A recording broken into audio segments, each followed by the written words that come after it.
দিকে কল্যাণ ব্যানার্জির ভাষণ শুনলাম বাংলাতে। আমরা ইউসুফ পাঠান কখন বাংলায় বলবেন তার অপেক্ষায় আছি।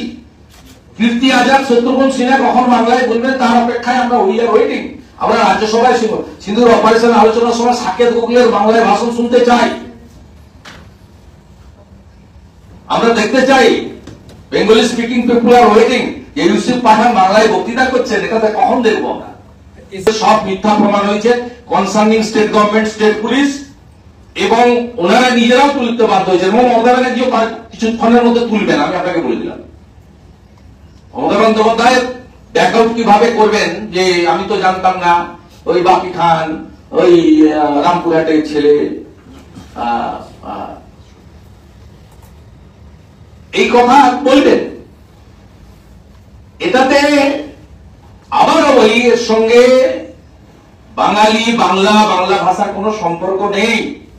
আমরা তো 14 বছরের ওনার কাজের খতিয়ান দেখতে চাই। 200 সংসদ কাজ হয়ে গেছে, ভর্তি কাজ হয়ে গেছে, যা রাস্তাঘাটের ছবি আপনারা দেখাচ্ছেন।